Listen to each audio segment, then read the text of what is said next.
أعوذ بالله من الشيطان الرجيم. بسم الله الرحمن الرحيم.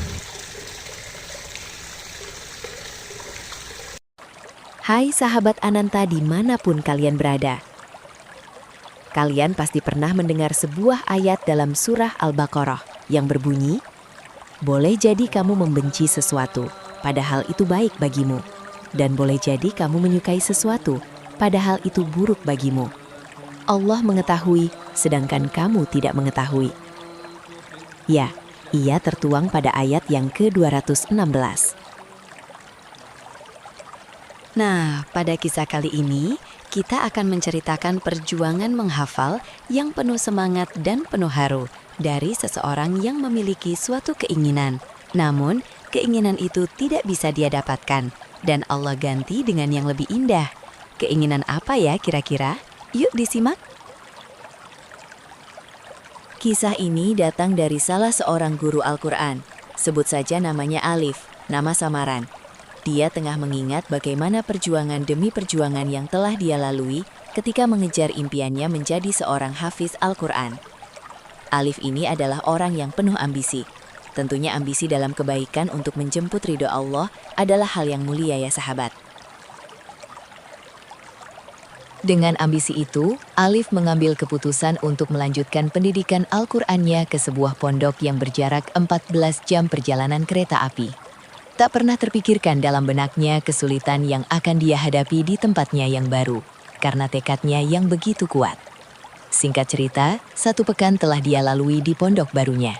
Di pondok baru Alif ini, hafalan Al-Qur'an sangat diperhatikan, sehingga dikenal mampu melahirkan para santri penghafal yang itkon, kokoh dalam hafalannya. Dari sinilah perjuangannya dimulai.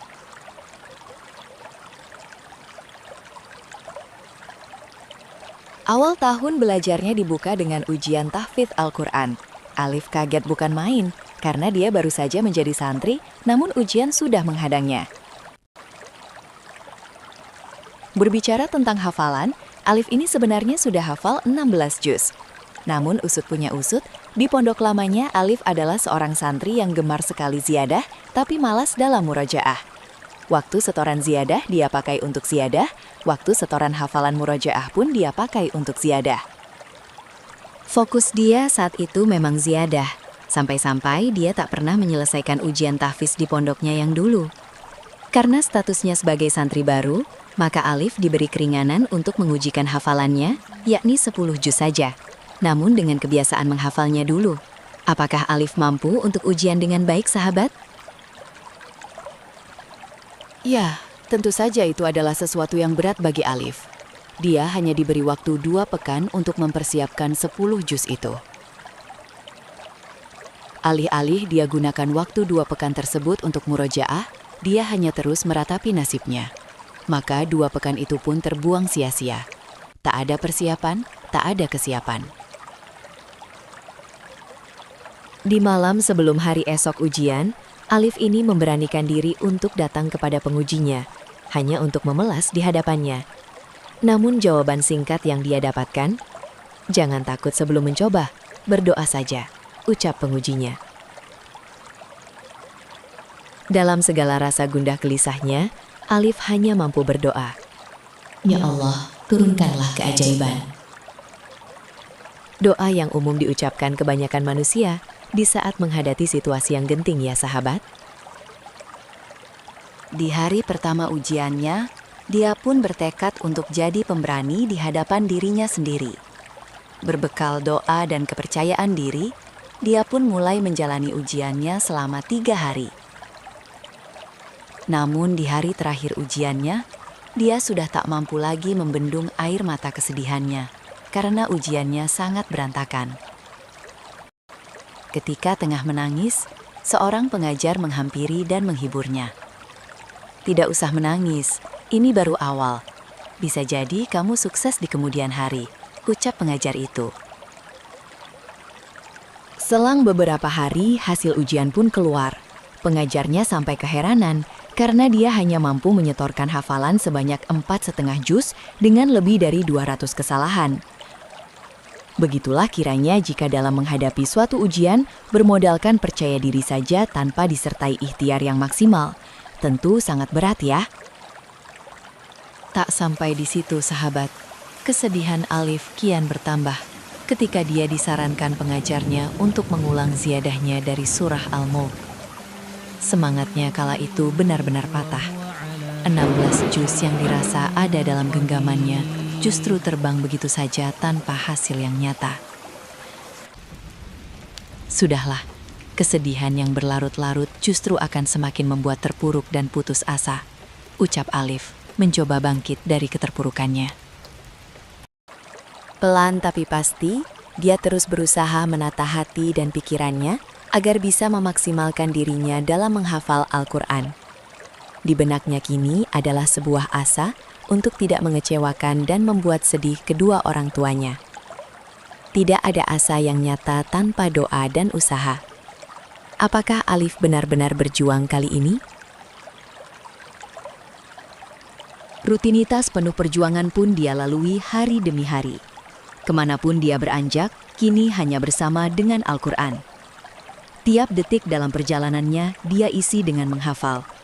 Saat antri mandi, ambil makan, maupun waktu istirahat KBM. Alif hanya mencuri waktu 15 menit sebelum zuhur untuk tidur siangnya. Dia begitu menikmati perjuangannya kali ini, karena dengan bersama Al-Quran, Alif merasa bisa melupakan sejenak kepenatan demi kepenatan dunia yang menggeluti dirinya. Dengan perjuangannya itu, dia mampu menghafal sebanyak 12 juz di tahun pertamanya. Masya Allah. Singkat cerita, memasuki tahun keduanya di pondok, Alif telah mampu mengembalikan apa yang dulu hilang dalam genggamannya. Ya hafalan 16 juznya itu.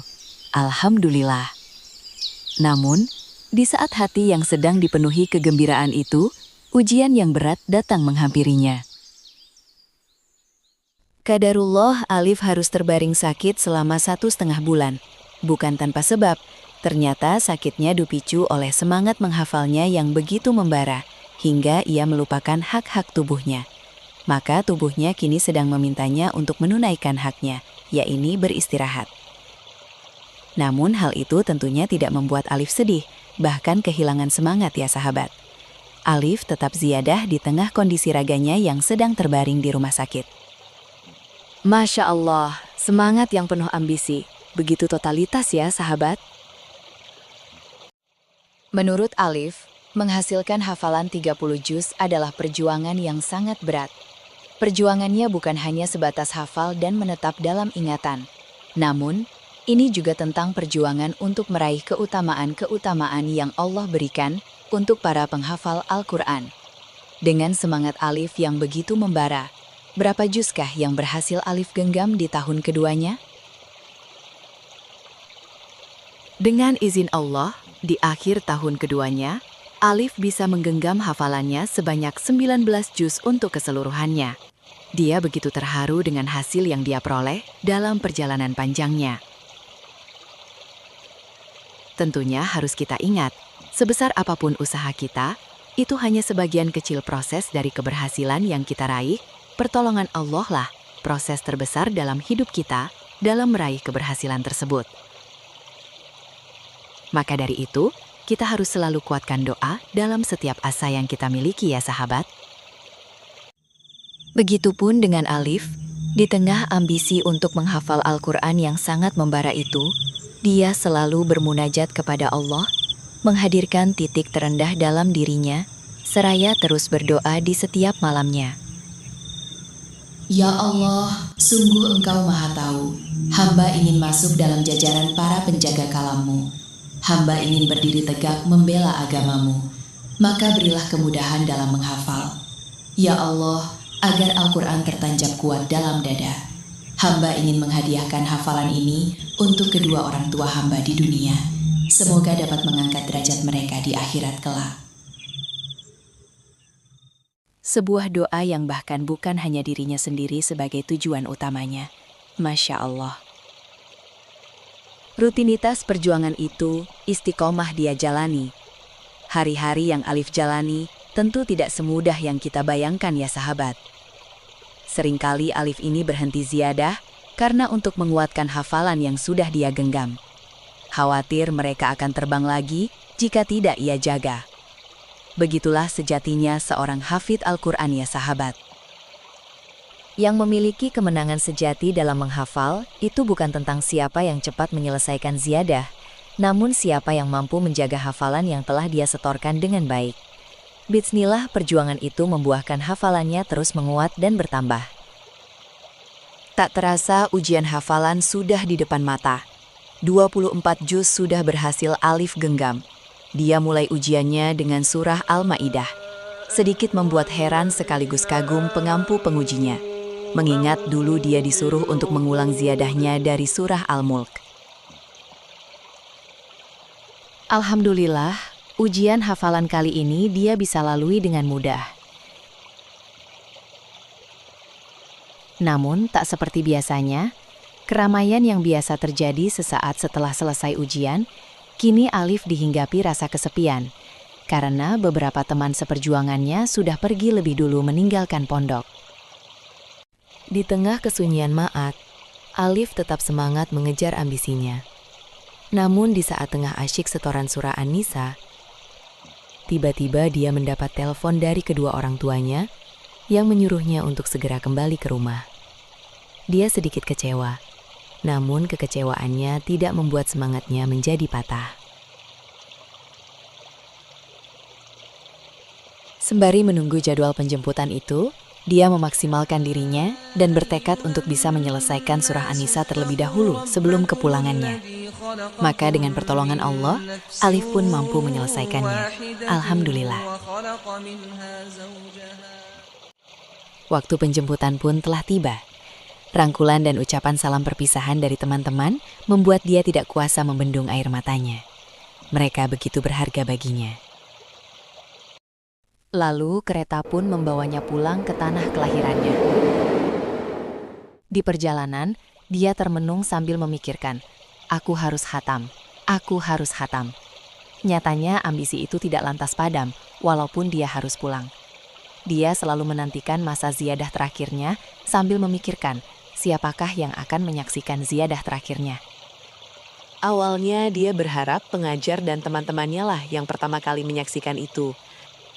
Namun harapan itu harus pupus karena kini dia harus melanjutkan perjuangannya seorang diri di rumahnya. Alhamdulillah, kedua orang tuanya sangat mendukung Alif. Dia pun dengan rajin menyetorkan ziyadahnya kepada sang ibu. Tibalah saatnya di pekan terakhir bulan Ramadan. Alif begitu siap memakai pakaian terbaiknya. Dengan mengharapkan ridho Allah, dia bersiap untuk setoran ziyadah terakhirnya kepada sang ibu. Tersisa 1 halaman di detik-detik yang dia sangat nantikan. Qadarullah, rumah Alif kedatangan tamu sang ibu. Dia agak sedikit kecewa. Namun sang ayah yang melihatnya sedikit murung, bergegas mengambil alih peran sang ibu untuk menyimak ziyadah terakhirnya. Alhamdulillah, dengan kemudahan dari Allah, dia pun mampu menyelesaikan ziyadah terakhirnya di tangan ayahnya. Tangan yang tidak pernah dia sangka-sangka sebelumnya. Allah takdirkan kedua orang tuanya lah yang menghadiahkan pelukan hangat untuknya di hari khatamnya. Masya Allah. Sungguh Allah Maha Pembuat skenario terindah dalam kehidupan hambanya. Nah, dalam kisah ini, kita bisa ambil pelajaran yang amat sangat dalam tentang kepercayaan terhadap Allah Sang Maha Pengatur, Maha Berkehendak. Sebagai seorang hamba, yang perlu kita lakukan adalah berdoa dan berusaha dengan penuh kesungguhan, seperti cerita Alif di atas ya sahabat. Kita tidak perlu ikut campur dengan hasil yang kita terima, karena apapun hasilnya, sudah pasti terbaik yang Allah aturkan untuk kita semua. Keep husnuzan ya sahabat Anta, dengan Al-Quran, semua jadi menenangkan. Semoga kisah ini bisa memupuk semangatmu untuk membersamai Al-Quran ya sahabat. Yuk, untuk kamu yang punya cerita perjuangan menghafal Al-Quran, silakan di-share di kolom komentar ya. Atau bisa kirim cerita kamu ke email di bawah ini. Terima kasih, sampai jumpa kembali di kisah selanjutnya.